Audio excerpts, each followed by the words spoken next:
أعوذ بالله من الشيطان الرجيم. بسم الله الرحمن الرحيم. السلام عليكم ورحمة الله تعالى وبركاته. بسم الله الرحمن الرحيم.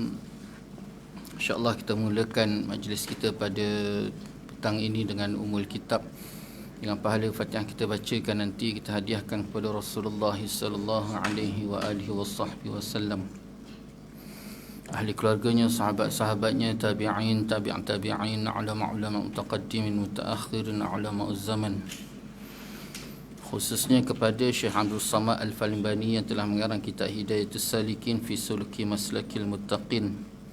Tidak lupa kepada Syekh Ahmad Fahmi Zamzam Abu Ali Al-Banjari Al-Nadwi Al-Maliki yang telah mentahqiq dan menta'liq lagi kitab ini. Seterusnya kita hadiahkan Al-Fatihah kepada para salihin, wali-wali Allah, para muttaqin, para syakirin. Tidak lupa kepada pejuang-pejuang agama Allah Subhanahu wa taala, para syuhada, terutamanya sahabat-sahabat kita yang berada di Palestin, di Mesir, di Syria, di Yaman, di Selatan Tai, di Rohingya, di Marawi, di Malaysia. Seterusnya kita hadiahkan Al-Fatihah kepada para salihin, wali-wali Allah, para muttaqin, para syakirin. Seterusnya kepada kedua ibu bapa kita, guru-guru kita, kaum keluarga kita, kaum muslimin dan muslimat. Al-Fatihah. A'udzu billahi minasyaitonir rajim. Bismillahirrahmanirrahim. Alhamdulillahi rabbil alamin. Arrahmanir rahim. Maliki yaumiddin.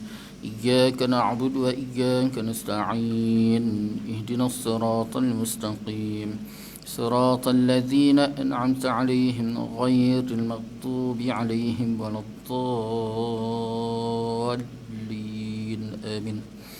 InsyaAllah untuk menambah baik lagi majlis kita pada petang ini, marilah sama-sama kita berselawat ke atas Nabi sallallahu alaihi wa alihi wasallam. Semoga dengan kita berselawat ke atas Nabi sallallahu alaihi wa alihi wasallam, Allah Subhanahu wa taala menambah lagi keberkatan, keredaan, rahmat, dan lebih-lebih lagi kita mengharapkan Allah Subhanahu wa taala mengampuni segala dosa kita insya-Allah. Bismillahirrahmanirrahim.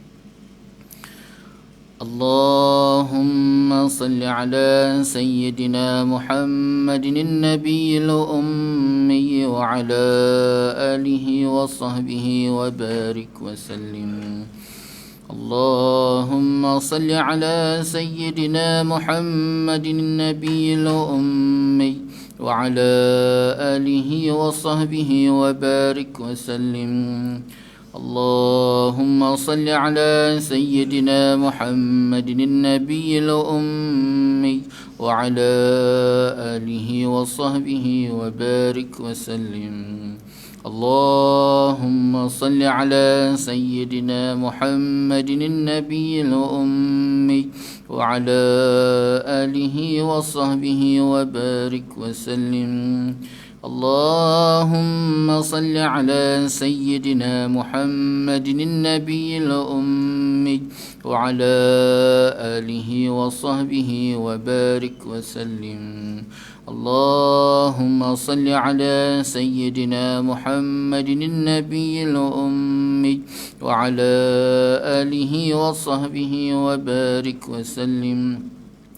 اللهم صل على سيدنا محمد النبي الأمي وعلى آله وصحبه وبارك وسلم. اللهم صل على سيدنا محمد النبي الأمي وعلى آله وصحبه وبارك وسلم. اللهم صل على سيدنا محمد النبي الأمي وعلى آله وصحبه وبارك وسلم. اللهم صل على سيدنا محمد النبي الأمي وعلى آله وصحبه وبارك وسلم. بسم الله الرحمن الرحيم. الحمد لله رب العالمين وبه نستعين على أمور الدنيا والدين، والصلاة والسلام على سيد المرسلين خاتم النبي محمد صلى الله عليه وآله وصحبه وسلم. وعلى آله وأصحابه وتابع التابع لهم بإحسان إلى يوم الدين. سبحانك لا علم لنا إلا ما علمتنا إنك أنت العليم الحكيم. رب اشرح لي صدري ويسر لي أمري واحلل عقدة من لساني يفقه قولي. رب زدنا علما وارزقنا فهما. اللهم يسر ولا تعسر. رب تمم بالخير. يا فتاح يا عليم افتح لنا فتوح العارفين. ولا حول ولا قوة إلا بالله العلي العظيم. ولا حول ولا قوة إلا بالله العلي العظيم. ولا حول ولا قوة إلا بالله العلي العظيم. أما بعد. قال الله تعالى في القرآن العظيم: أعوذ بالله من الشيطان الرجيم. بسم الله الرحمن الرحيم. ألم نشرح لك صدرك ووضعنا عنك وزرك الذي أنقض ظهرك ورفعنا لك ذكرك فإن مع العسر يسرا إن مع العسر يسرا فإذا فرغت فانصب إلى ربك فارغب. صدق الله العظيم. Alhamdulillah, pertama-tamanya marilah sama-sama kita merafakkan rasa syukur kita ke hadirat Allah Subhanahu wa taala. Dengan keizinan Allah Subhanahu wa taala dapat sama-sama kita bertemu dan kita bersua lagi pada petang ini, dan sama-sama kita mengharapkan semoga pertemuan kita pada petang ini Allah Subhanahu wa taala penuhkan dengan keberkatan, keredaan, rahmat, dan lebih-lebih lagi kita mengharapkan Allah Subhanahu wa taala mengampuni segala dosa kita insya-Allah. Dan insya-Allah kita akan sambung lagi pembacaan kitab Hidayatus Salikin fi Suluki Maslakil Muttaqin yang telah dikarang kitab ini oleh Syekh Abdul Samad Al-Falimbani dan telah ditahqiq dan diberikan komentar lagi oleh Syekh Fahmi Zamzam Abu Ali Al-Banjari An-Nadwi. Dan insya-Allah pada petang ini kita masuk dalam Muqaddimatu fi Bayanil Ilmin Nafi'i wa Fadlihi. Betul Al-Muqaddimatu fi Bayani Ilmin Nafi'i wa Fadlihi. Qala al-musannif rahimahullahu ta'ala wa nafa'ana wa iyyakum ajma'in. Syekh memulakan kata-kata beliau, Al-Muqaddimatu fi Bayanil Ilmin Nafi'i wa Fadlihi, muka surat 5. Ini satu muqaddimah. Ini satu muqaddimah pada menyatakan ilmu yang memberi manfaat dan menyatakan kelebihannya ilmu. Jadi dalam bab ni Syekh datangkan satu pembahasan mengenai ilmu yang memberi manfaat. Ilmu ni dia tak salah bila kata ilmu baik. Macam contoh parang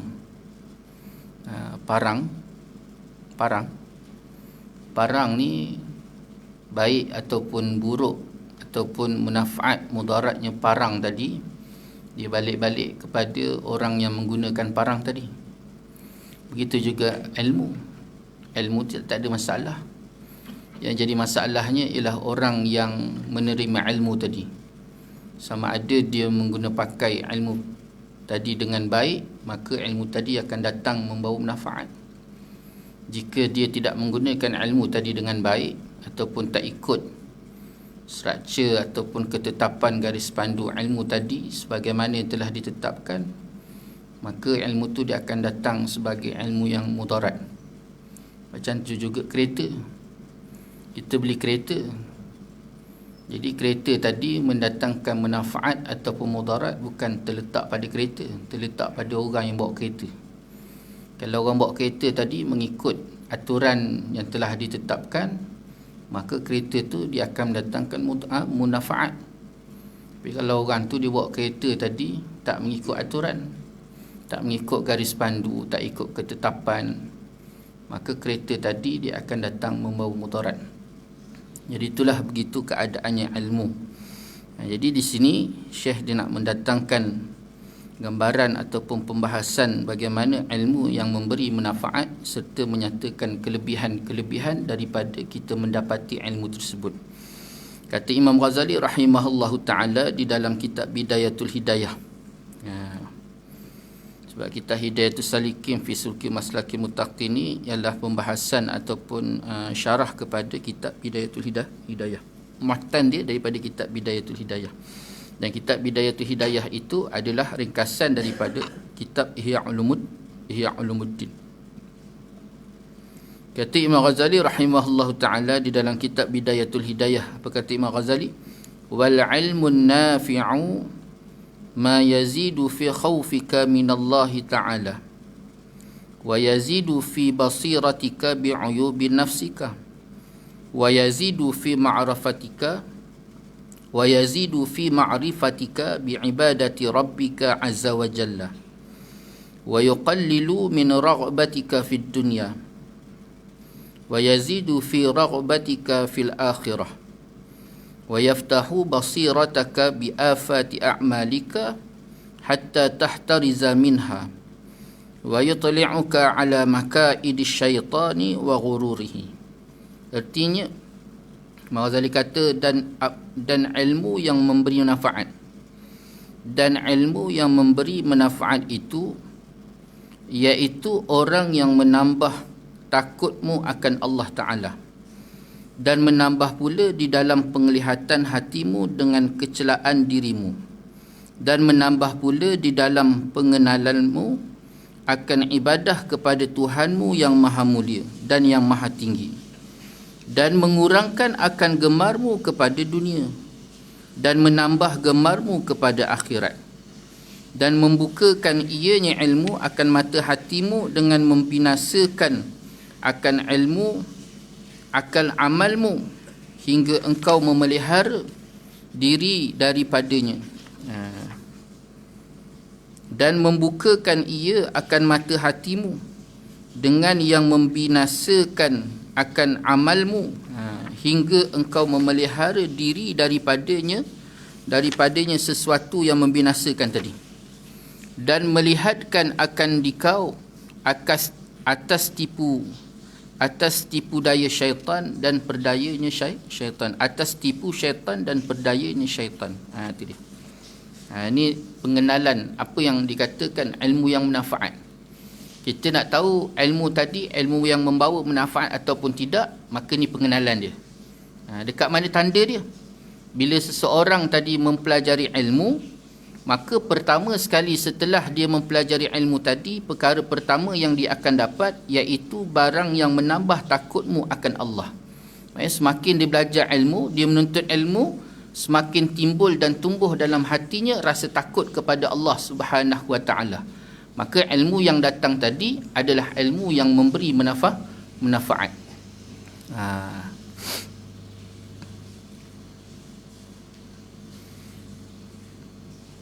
Dan menambah pula di dalam penglihatan hatimu dengan kecelaan dirimu. Yang kedua pula, semakin kita menuntut ilmu, semakin kita nampak kekurangan diri kita. Bukan kita rasa gah, kita rasa semakin kita rasa serba kekurangan, semakin rasa kekurangan diri kita tadi, semakin kita rasa kita tak ada. Pepatah Melayu kata apa? Jadilah seperti resmi padi, semakin berisi semakin tunduk. Jangan jadi seperti resmi lalang, mendongak ke langit kosong. Ni tuan-tuan, saya masa kecil dulu, setiap hari, bukan hampir, setiap hari, pagi, petang, siang, malam. Itulah ayat dia. Ayat mak tu pagi, petang, siang, malam. Tengok je muka kita, jadilah seperti resmi padi. Itu ayat dia. Itu yang ingat sampai mati. Pagi, petang, siang, malam, jadi resmi padi. Semakin berisi semakin tunduk. Jangan jadi seperti resmi lalang. Kalau satu lagi kita sebut, jangan jadi seperti batang betik. Batang betik ni tuan-tuan, bila diketuk bunyi dong dong dong batang betik tadi, tapi kosong. Jadi orang berisi ni semakin lama semakin tunduk, semakin dia rasa diri dia kurang. Makin dia menuntut ilmu, makin dia rasa diri dia tak ada. Makin dia menuntut ilmu, makin banyak kekurangan dia rasakan pada diri dia. Makin dia menuntut ilmu, makin dia rasa dia tak ada ilmu. Itu tanda ilmu yang dipelajari tadi, ilmu yang manfaat. Kemudian yang ketiga, dan menambah pula di dalam pengenalanmu akan ibadah kepada Tuhanmu yang maha mulia dan yang maha tinggi. Makin kita menuntut ilmu, semakin tinggi pengenalan kita terhadap amalan-amalan ketaatan. Semakin kita nak beramal dengan ilmu, semakin kita tahu tentang amalan-amalan, kemudian kita nak beramal dengan ilmu. Maknanya ilmu itu ilmu yang manfaat. Makin kita belajar, makin ada kekuatan. Pertamanya pengetahuan tentang ilmu, dan yang keduanya kekuatan untuk mengamalkan ilmu. Ini penting. Ini sangat-sangat penting, tuan-tuan. Ini di antara benda yang penting. Kerana disebut bahawa di antara tanda Allah Ta'ala tidak menyukai ataupun tidak mengkendaki kebaikan atas seseorang, iaitu Allah SWT berikan dia ilmu, tetapi Allah tidak memberikan jalan untuk dia beramal dengan ilmu. Na'udzubillah min zalik. Ini satu kecelakaan besar. Kecelakaan.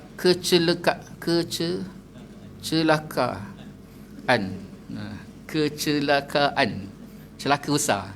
Susah sangat. Satu celaka besar. Susah sangat. Satu celaka yang besar bagi orang yang ada ilmu tetapi dia tak beramal dengan ilmu. Allah bagi dia ilmu tetapi Allah tidak gerakkan dia untuk beramal dengan ilmu. Akhirnya itulah jalan Allah Ta'ala tidak mengkendaki kebaikan atas dia. Jadi kita kena beramal, kena berusaha untuk mengamalkan ilmu. Nanti kejap kita bahas secara terperinci sikit nanti. Kemudian yang ketiga, dan menambah pula di dalam pengenalanmu akan ibadah kepada Tuhanmu yang maha mulia dan yang maha tinggi. Makin kita menuntut ilmu, semakin tahu kita tentang amal, dan juga tahu kita tentang amal, dan tahu kita untuk beramal. Dan mengurangkan akan gemarmu kepada dunia. Semakin kita menuntut ilmu, semakin kurang kegemaran kita terhadap dunia. Sebab apa? Dia tahu hakikat dunia tu. Itu sebab disebut oleh para ulama, disebut oleh Nabi SAW, Rasulullah SAW sebut, jika seseorang itu mengetahui akan hakikat dunia, maka dia ada dua sifat saja, dua keadaan. Pertama sekali, dia akan rasa semakin takut pada Allah Subhanahu Wa Taala, dan yang kedua, dia semakin rasa sedih, semakin dia kuat menangis mengingati Allah Subhanahu Wa Taala. Ini dua sifat ni. Bila orang tahu, semakin dia tahu tentang hakikat dunia, maka semakin dia rasa takut sangat-sangat pada Allah Subhanahu Wa Taala, dan semakin kuat dia menangisi dirinya ketika berada di atas dunia. Ini Nabi sebut. Dan menambah gemar kepada akhirat. Dia dua benda tu. Dunia dan akhirat seperti air dan minyak. Dia tak boleh dunia kita nak, akhirat pun kita nak juga. Tak ada. Tak ada istilah dunia nak, akhirat nak, tak ada. Dia mesti nak salah satu. Nak dunia, mesti tinggal akhirat. Nak akhirat, tinggal dunia.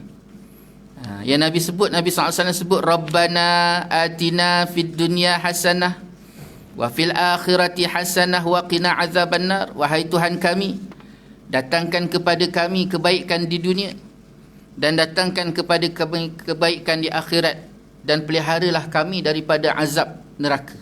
Apa maksud kebaikan kat situ? Kebaikan kat situ bukan tipu daya dunia, bukan harta, bukan kedudukan, bukan pangkat, bukan penghormatan.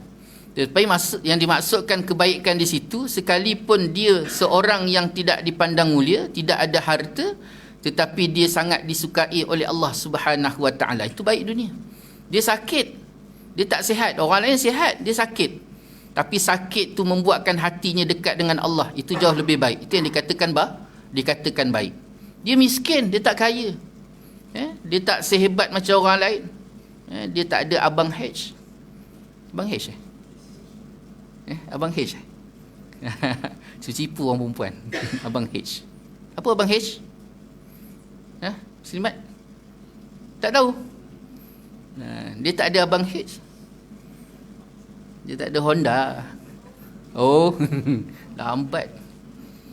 Dia tak ada Honda. Orang lain ke Honda kan sekarang Abang H. Dia pakai Abang V je. V apa? Viva. Tengah hari ni tak boleh ngaji tasawuf ketat-ketat sangat. Dia tidur. Dia pakai abang V je. Ada abang V saja. Tapi abang V tu pergi ngaji, pergi kelas, pergi kerja, benda yang datang manfaat. Naik abang H pergi karaoke, kan? Maka abang V tu jauh lebih baik. Ni katakan baik. Kan? Dah lah naik abang V. Lepas duduk tersadai pula tepi highway. Sedihnya. Tapi Allah redha. Itu jauh lebih baik. Itu yang dikatakan kebaikan di dunia dan kebaikan akhirat. Iaitu kedua-dua keadaan tadi dalam keadaan Allah redha, tidak mendatangkan kemurkaan Allah SWT ke atas dia, walaupun lahiriah nampak dia tak sesenang, tak sehebat, tak semulia seperti orang lain. Itu jauh lebih baik. Itu yang dikatakan baik. Itu sebabnya dunia dan akhirat ni dua perkara yang tak boleh disekalikan, kerana dia seperti minyak dengan air. Kalau kita nak dunia, maksud nak dunia ni iaitu kehormatan, harta, kedudukan, maka sudah pasti dia akan tinggalkan akhirat. Kalau dia nakkan akhirat, maka sudah pasti dunia-dunia tadi tu perlu ditinggalkan. Contohnya mana? Contohnya Rasulullah SAW. Rasulullah SAW itu contoh. Pernah didatangi oleh Rasulullah. Rasulullah tu didatangi oleh seorang malaikat. Datang jumpa Rasulullah. Ada riwayat kata Jibril, ada riwayat kata malaikat yang menjaga bukit di belakang rumah Rasulullah sallallahu alaihi wasallam. Datang jumpa Rasulullah. Dia tanya pada Rasulullah, "Ya Rasulullah, Allah Ta'ala perintahkan kepadaku untuk mendatangi engkau, ya Rasulullah. Dan Allah Ta'ala perintahkan kepadaku supaya sampaikan kepada engkau, supaya engkau mengetuk bukit yang berada di belakang rumah engkau ni dengan tongkat. Maka Allah kendaki untuk berubahnya bukit itu dengan emas." Cuba bayangkan, kalau kita jadi Kasim Baba, apa jadi? Malaikat datang, "Wahai Adaha, Allah Ta'ala suruh perintah supaya ketuk belakang rumah itu, bukit tadi berubah jadi emas." Belum berubah jadi, baru berubah, belum sebut emas lagi, berubah jadi. Adaha tadi pun berlari-lari, ketuk. Nampak? Kasim Baba. Kasim Baba, ingat tak bang? Kan? Belum habis lagi belajar cara tutup pintu, baru buka pintu dia dah berlari-lari dah. Itu kita. Rasulullah tak. Rasulullah SAW itu kata apa? Cukuplah dengan kehidupan dia pada hari itu. Dia tidak memerlukan kepada emas dan perak. Kenapa? Kerana dia tahu bahawa semua tu nanti akan inna ilaina iyabahum summa inna alaina hisabahum. Ini yang perlu kita lihat akhirat. Bukan bermakna kita tinggalkan dunia, tak. Ini yang kata kita berjalan atas dunia mengikut ataupun diikat dengan sifat zuhud. Sifat zuhud ni bukan pakai compang-camping, bukan pakai baju koyak-koyak, tak. Rasulullah tak pernah ajar kita seperti itu. Dan Rasulullah SAW itu sendiri pun memakai kuda, dengan kuda yang paling terbaik di Madinah. Kuda Rasulullah adalah kuda yang paling terbaik di Madinah. Tidak ada orang yang memakai kuda tu lebih daripada Rasulullah SAW. Hebatnya Rasulullah SAW itu bila pergi perang, dia memakai pakaian yang paling terbaik. Dia memakai baju besi yang paling terbaik Rasulullah pakai. Apa Rasulullah ajar pada kita? Dihuraikan tentang sifat zuhud ini. Sayyidina Ali karamallahu wajhah menggambarkan bahawa yang dikatakan zuhud ialah mengambil dunia hanya sekadar keperluan, tujuannya akhirat.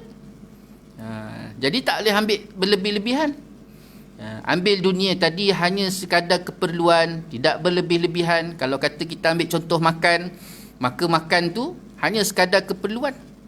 Jangan sampai dia mendatangkan mudarat. Ni Allah Ta'ala kata halalan tayyiban, halal lagi baik. Hari ni 99% penyakit yang ada dalam masyarakat kita berpunca daripada pemakanan. Rasulullah ajar pada kita, dia contoh. Itu sebab kena tengok balik contoh yang Rasulullah tunjuk. Rasulullah bila nak makan dia tu makan ketika lapar, berhenti sebelum kenyang. Waktu lapar baru makan. Kemudian bila dah makan tu pula berhenti sebelum kenyang. Kita tak. Kitanya cara makan macam mana? 8 pagi makan, pukul 10 pagi makan, 12 tengah hari makan, pukul 3 makan, pukul 5 makan, pukul 8 makan, pukul 10 makan, pukul 12. Pukul 12 ni geng-geng ustaz pula makan kambing pukul 12. Bayang, tak mati ustaz tu. Kan? 12 malam balik daripada kuliah isyak, kuliah maghrib tu, dia pergi ngeteh, dah teh tarik tu makan kambing. Tu yang banyak ustaz tersadai kat tepi jalan mati. Yalah makan. Nabi dah ajar dah makan sebelum, makan ketika lapar, berhenti sebelum kenyang. Ni cara Nabi. Nabi ajar pada kita. Bila kita makan, itu bab makan je kita datangkan contoh.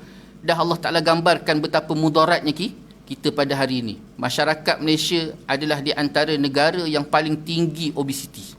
Masyarakat yang paling tinggi obesiti. Bahaya tak bahaya kita? Kenapa? Tengok makan. Tu belum kita cerita bab makan tu lah, apa benda yang dia makan. Cara makan tu saja.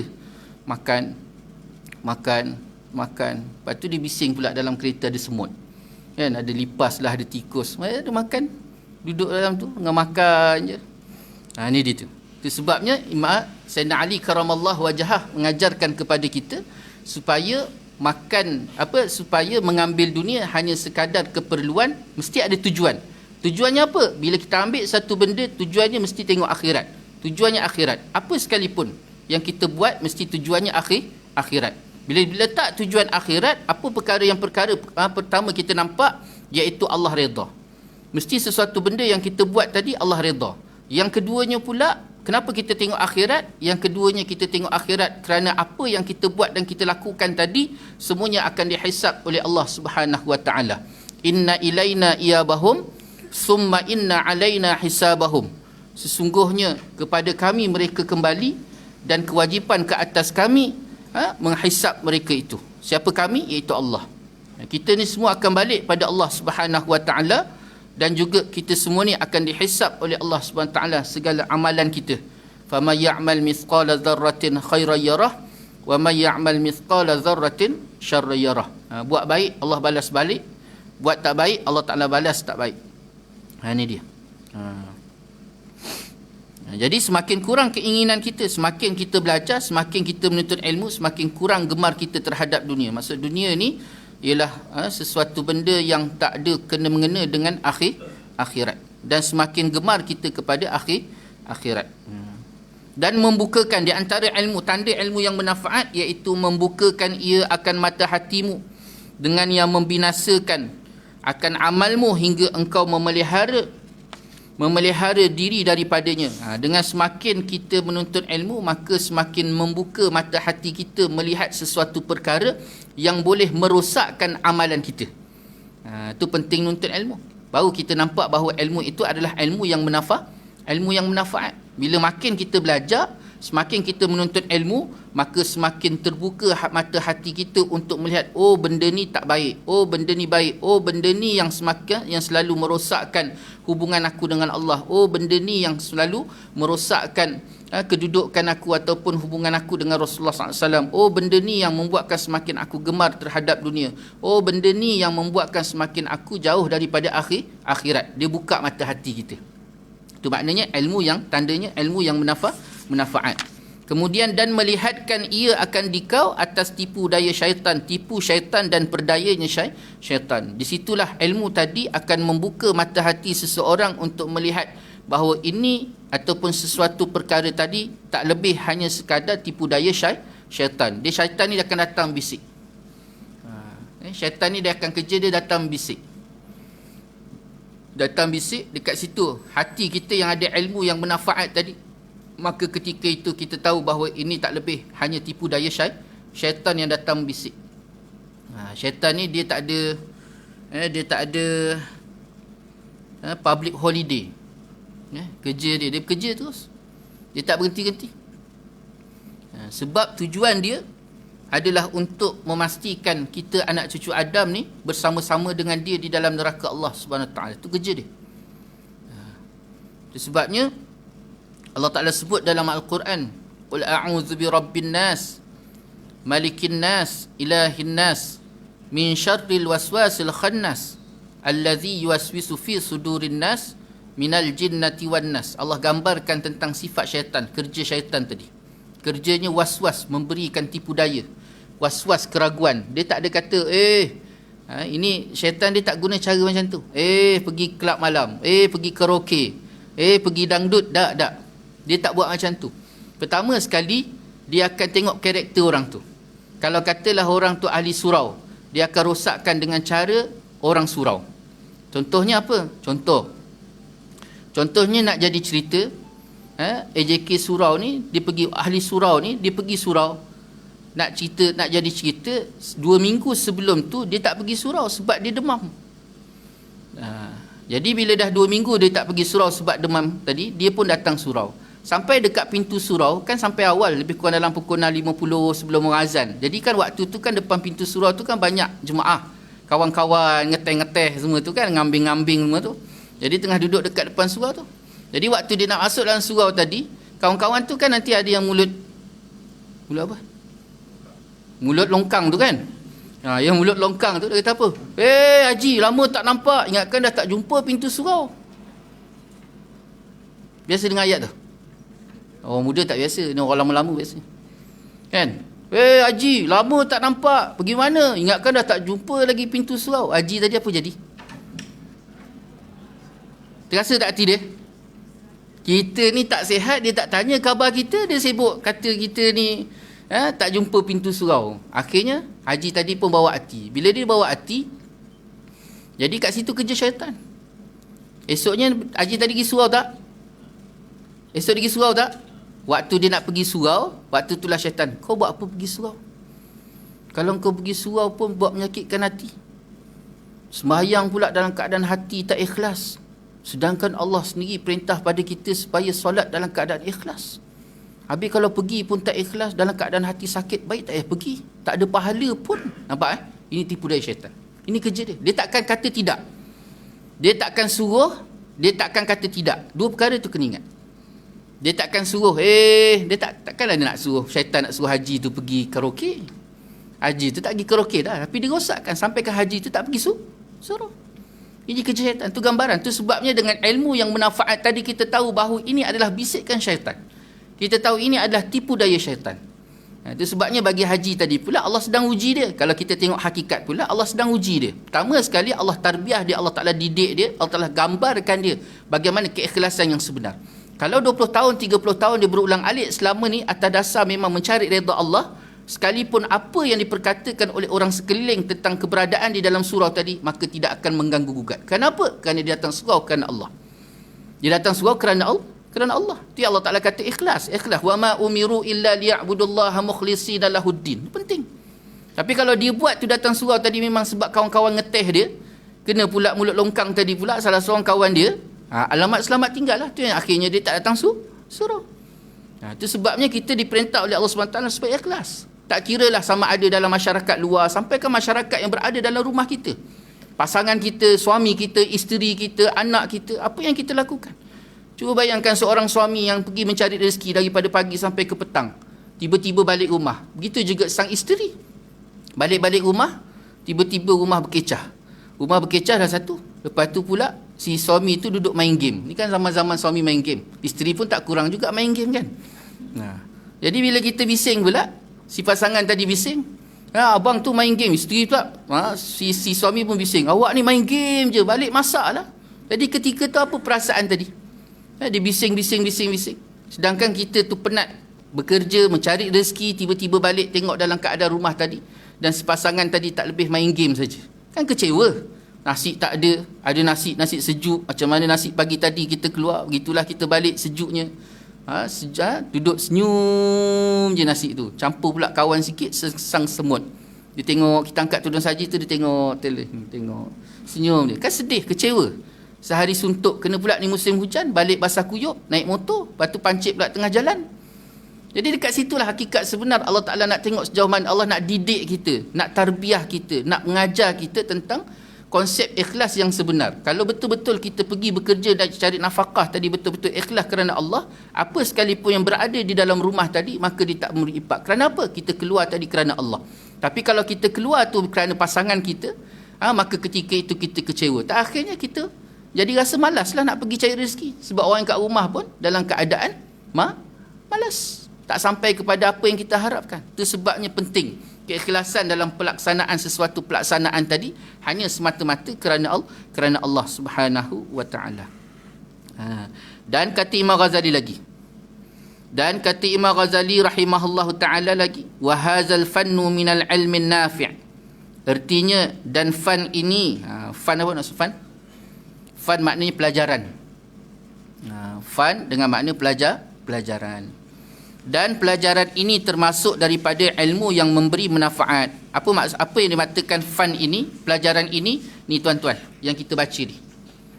Yang kita duk baca ni, kita sama-sama kongsi, kita baca sama-sama ni tuan-tuan, dipanggil fun ini ataupun pelajaran ini, iaitu ilmu tasawuf, termasuk daripada ilmu yang memberi manfaat. Artinya apa? Artinya ilmu yang tersebut di dalam kitab Bidayatul Hidayah ini iaitu daripada ilmu yang memberi manfaat, seperti yang hamba sebutkan di dalam kitab ini.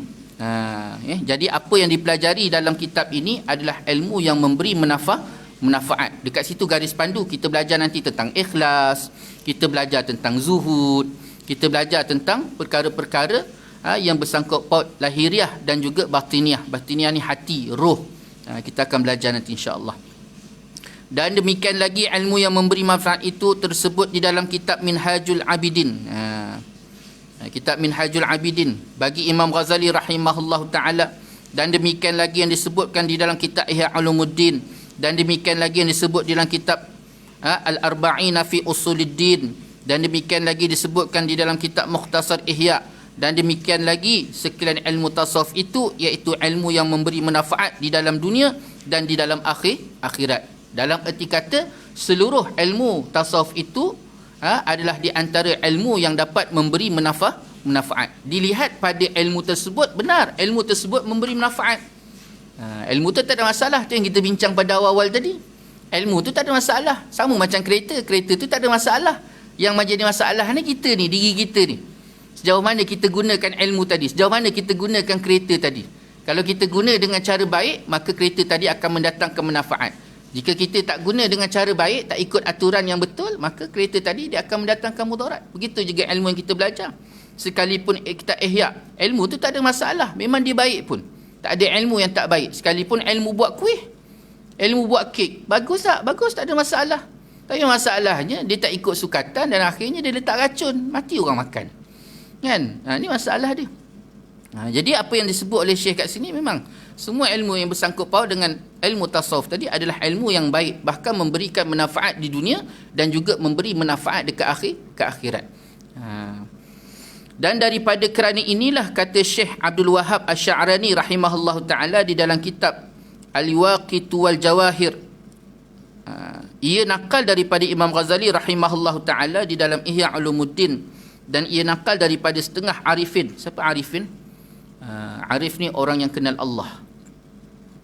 Arif orang yang kenal Allah.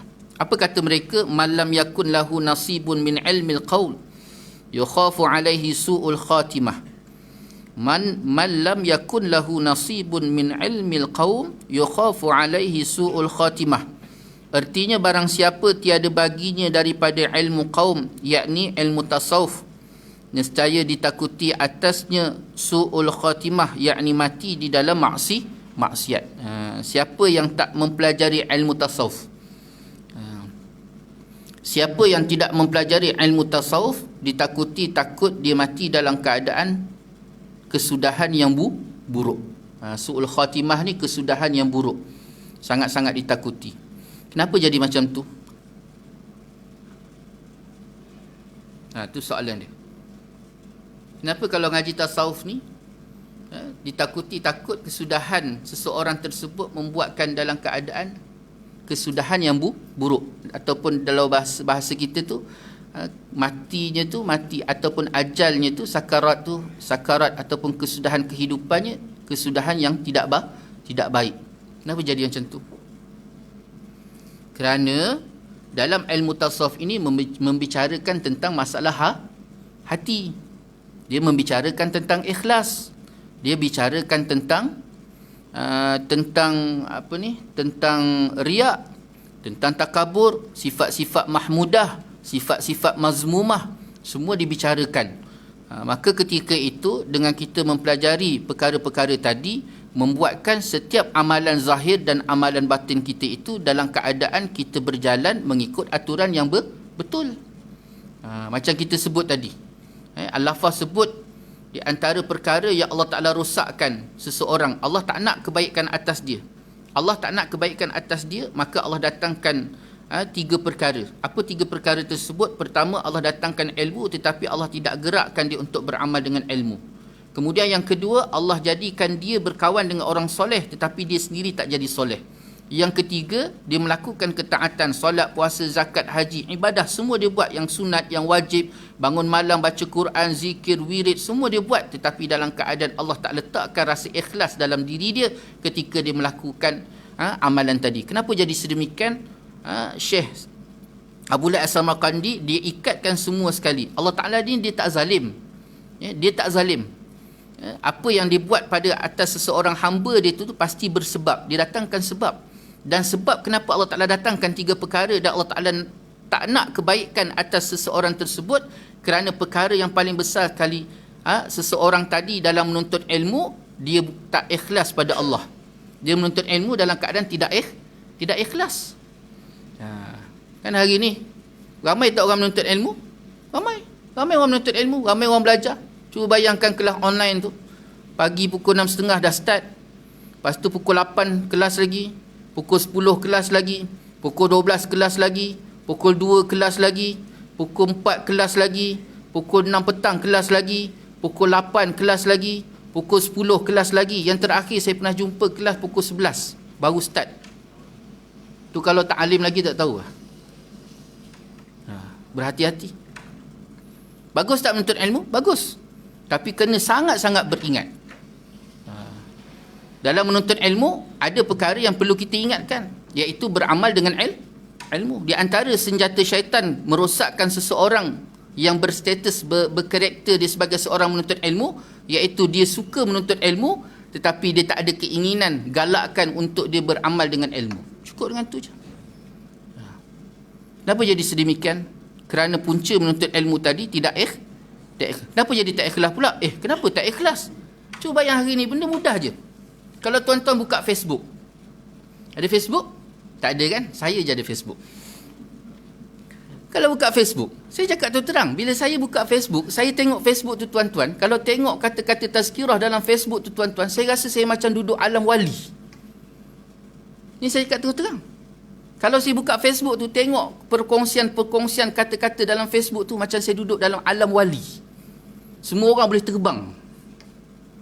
Kata-kata yang sangat-sangat hebat. Takut kita. Tapi bila kita menelusuri hakikat sebenar dalam masyarakat, Allahu Akbar, sangat-sangat takut akhlak masyarakat pada hari ini. Rosaknya masyarakat. Sampai tahap masyarakat, contoh, ni Jaiz dekat dengan kita kan. Jaiz ni keluar kenyataan. Hari ni kalau dia tangkap orang berkhaluat, mudah je dia orang nak elak daripada Jaiz. Kami bukan Islam. Sampai tahap macam tu beraninya masyarakat hari ni. Tapi kalau kita tengok dada-dada Facebook, Masya Allah, takut tengok ayat-ayat orang terbang semua. Ayat-ayat wali. Kenapa jadi sedemikian? Kerana hari ni orang menuntut ilmu, pertamanya hanya sekadar nak berkongsi apa yang dia pelajar. Berkongsi bagus tak? Berkongsi tu bagus. Tetapi dalam perkongsian tadi, dia tak selami dengan perkara yang paling besar sebelum dia berkongsi tadi, iaitu beramal. Jadi belajar dia tu betul-betul nak berkongsi je.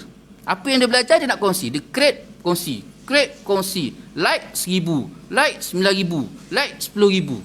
Seronok. Esok cari lagi. Gaji lagi. Baik-baik tuan-tuan. Baca sejarah bagaimana kerajaan Abbasiyah jatuh.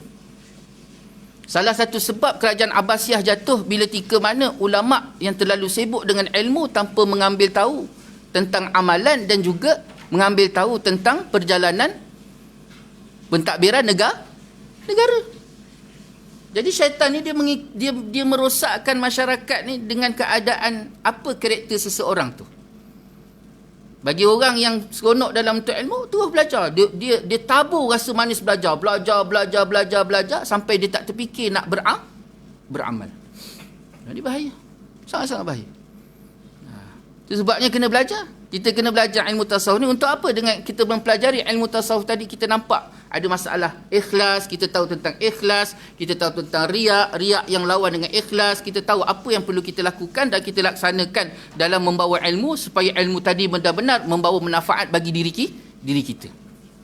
Jangan kita rasa kita, tu belum lagi cerita bab orang belajar ilmu kerana kedudukan, belajar ilmu kerana sijil, belajar ilmu kerana keputusan periksa, belajar ilmu kerana kerjaya, karier, dihormati. Oh, tu baik-baik.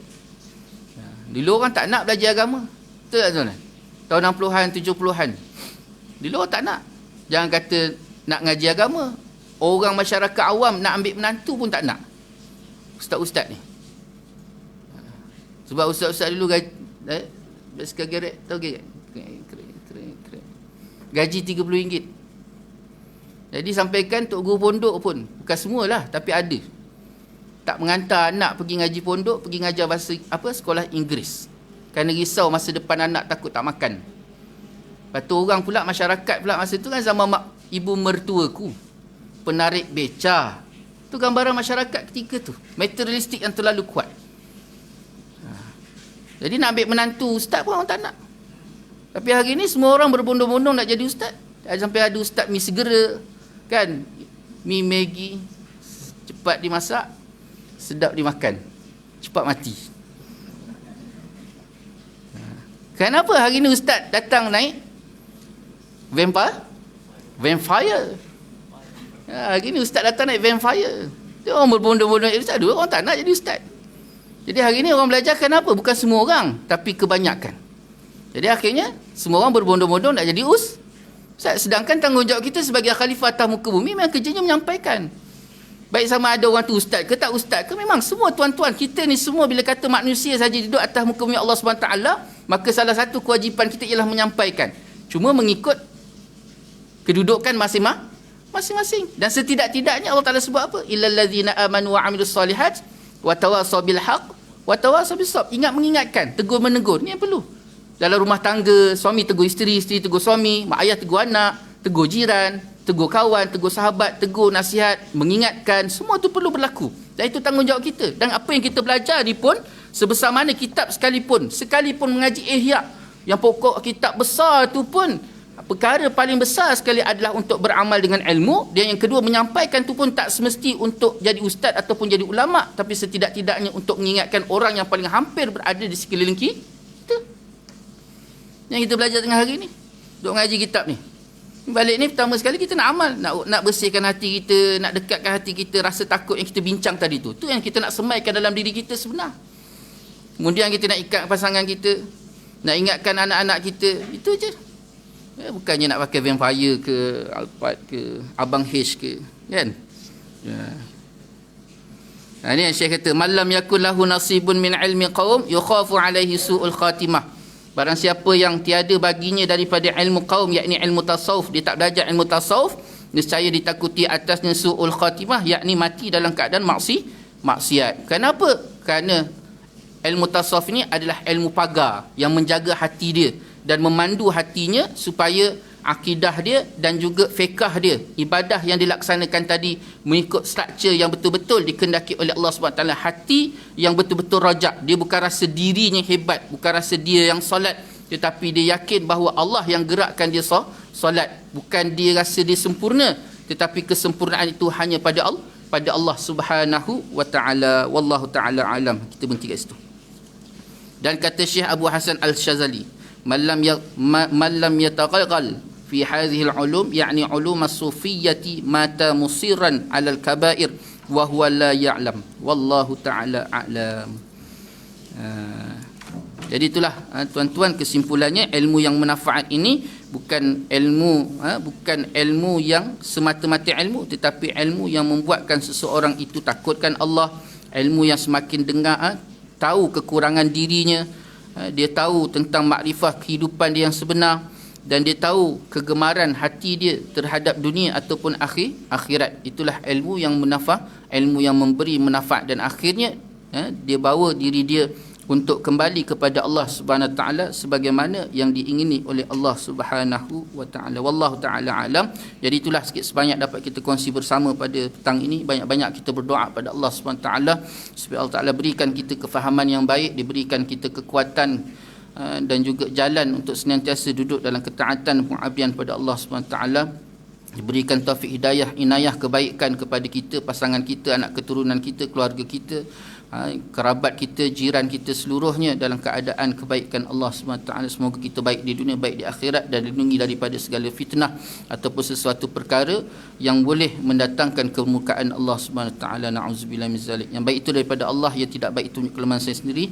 Kita tangguh majlis dengan tasbih kafarah dan suratul asbanakallah bihamdika asyhadu an la ilaha illa anta astaghfiruka wa atubu ilaik. Bismillahirrahmanirrahim. Wal 'asri innal insana lafi khusr illa alladhina amanu wa 'amilus solihat wa tawassaw bil haqq wa tawassaw bis sabr. A'udzubillahi minasyaitonir rajim.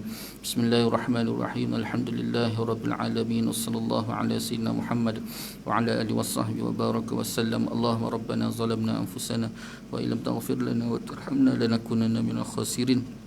اللهم ربنا هب لنا من أزواجنا وذرياتنا قرة أعين واجعلنا للمتقين إماما ربنا لا تزغ قلوبنا بعد إذ هديتنا وهب لنا من لدنك رحمة إنك أنت الوهاب ربنا آتنا في الدنيا حسنة وفي الآخرة حسنة وقنا عذاب النار وصلى الله على سيدنا محمد وعلى آله وصحبه وبارك وسلم والحمد لله رب العالمين تقبل الله منكم وبالله التوفيق والهداية والسلام عليكم ورحمة الله تعالى وبركاته.